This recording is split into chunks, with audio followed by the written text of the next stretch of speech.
Hey, this is Matt once again. What about another video? The another paid request this time for Andrew Patterson. Thank you so much for that. And for those interested in requesting pretty much any type of videos, topics, reactions, reviews, commentaries, what have you, feel free to send it either directly to my PayPal or join my Patreon. Both links are down below in the info box. And this is for It's Always Sunny in Philadelphia, Season 1, Episode 2. Which is funny because I got a request from a different person for 2 other episodes in Season 7 and then 1 in Season 14 of this show. But I will say, of 4 episodes now, I've seen Season 1, Episode 1, 2, then of Season 7, Season 14. I would say overall, I've been enjoying the show. It's been funny, un-PC. They go for it. But it's not just, oh, here's a dick joke, here's a fart joke, ha ha ha ha. But it does definitely seem smarter than that. I would say of the 4 I've seen, this one I've liked the least. I didn't hate this episode, but I would say this was there. I definitely think it's a step down from episode 1. I definitely think the Season 7 Episode 11 and Season 14 Episode 2, which is about dealing with the movie Thunder Gun and its sequel Thunder Gun 4, Maximum Cool. Those of the 4 I've seen, those are definitely the 2 favorite episodes so far. I thought this was a step up from Episode 1 of Season 1. But I mean, it was still serviceable, it was still fine. I definitely think Danny DeVito, when you see the episodes with him and then you see the stuff before he came on the show, I do think Danny DeVito definitely made a great difference and big plus for it in that show. Here it's the 4, Charlie Day, his 2 buddies, and this girl. Some of them are playing basketball, and one of them's having this shirt, come to Philly for the crack, and it's the Liberty Bell crack, and wants making fun of the other guy's shirt, and they won't let Charlie Day play because they keep calling him a munchkin. And then this lady comes in saying, it's about your son. And like, what, you got a son? And Charlie Day's like, I gotta get a blood test, see, is this really my son?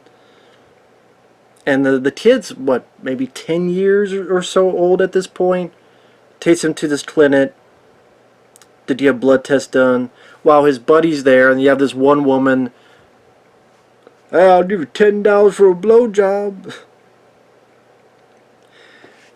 Now, the mother of this kid, I'm sitting there and I'm watching this, I'm going, what the fuck? Why does she look so damn familiar? I'm sitting there going, the mom, which I don't think she came back in other episodes, so this is the only episode as far as I know. But like, this fucking lady looks so familiar. It's Heather Donahue from the Blair Witch Project. I went, oh shit, it's Heather Donahue.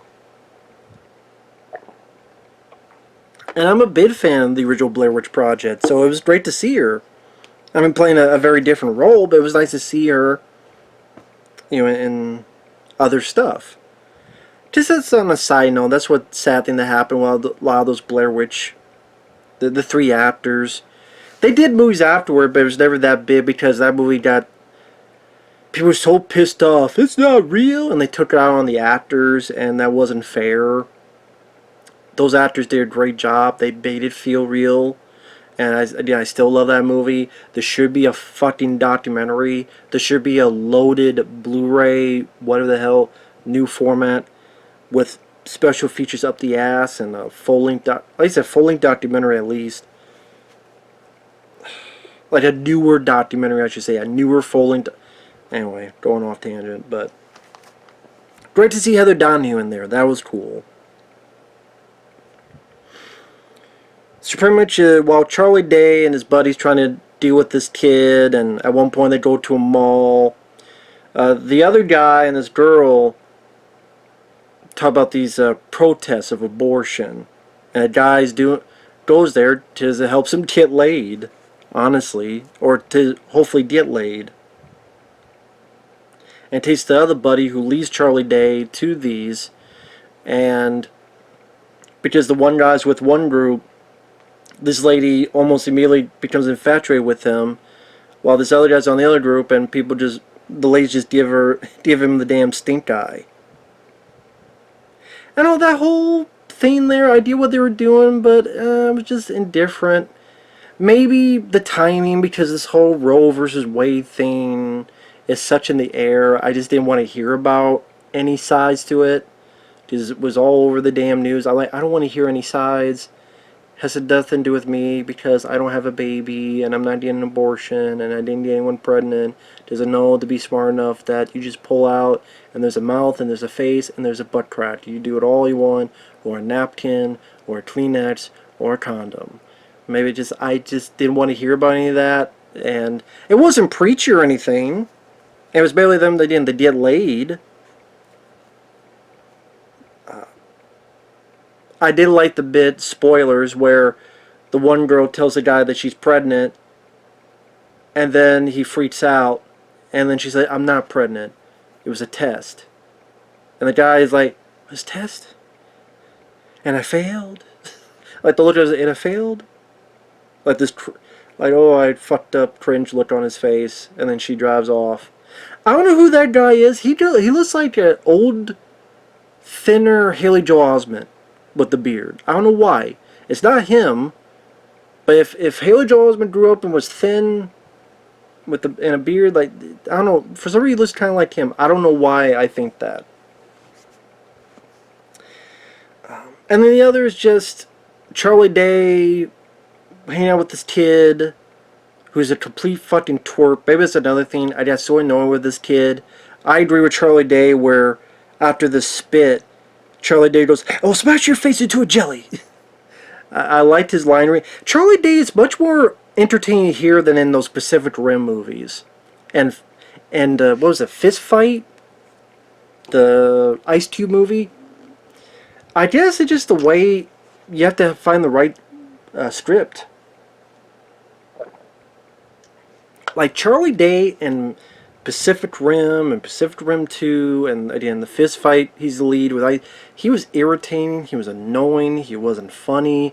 But here he is pretty damn funny. He's good, and didn't goes to show you. These are just, even with this, which I'm like, still a better script than something like fucking Fist Fight. If you don't know that movie, good. You shouldn't. And Charlie Day does a good job here. I also like the fact that it was refreshing when he brings the kid back. And it's almost like with a decent amount of episode left, Heather Donahue kind of just goes, listen, he's not your kid. I like that she didn't. It was kind of refreshing. It wasn't strung along for too long. There's usually be, okay, at the very end of the episode, or she never says it, or the kid, he has to find out. I like that. It's kind of almost like 5 minutes later it feels, boom, she tells him, okay, he's not your kid. It's just something that was a bit more refreshing. It's not, I didn't expect her to say it so soon. And so that's the thing with the show, is that in a way you don't quite know what's going to happen next type of thing, and that's good. It doesn't feel as predictable. I will say that. But then he gets pissed off and he goes, so can I take the kid out this Saturday? He's going to try to use the kid to, wants to help him out. I thought the ending was a bit abrupt. I thought, like, did I miss something? Did it cut out? Did the internet screw up? Because while at the abortion protest, the one guy who's on, like, I guess the wrong side, he tries to go over a fence, and the two sides are aiding, and he gets most of the brunt of it. As I said, the other guy, the girl lies to him. I'm pregnant. No, not really. I was testing you. And I failed? Yeah, asshole. And then she drives off. Charlie Day goes see the kid's actual dad. And he tries to talk to him, but then the guy goes, why? Why? Why? Which the kid did to Charlie Day much earlier in the episode. Just repeating, why? Why? Why? And then Charlie Day at the end goes, oh, you do that too? And the episode ends. And it's kind of a funny way to end it. It was so abrupt. I went, wait, that's it? I guess he just took the kid back. And also there's a point like the kid got drunk. There was no repercussions about the kid getting drunk. Like Heather Donahue didn't find out. Or did she find out? Like, I don't know.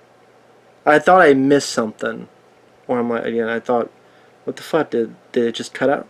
So I didn't mind it. I didn't hate it, but of the 4 I've seen, it's the least one I liked so far. But like I said, I still like the unpredictability. The cast still have a decent chemistry, but you can also tell they're missing a piece, and Dan DeVito is that piece. When he comes in, it seems a much more potent explosion of comedy. So, still better than, Family Guy. If you watch an episode of that, which I've never been a fan of, and that just popped in my head because it was on my feed on the phone, something about Family Guy, so still better than that fucking show. But with that said, thanks for watching. Take care. We'll see you guys later. Bye-bye.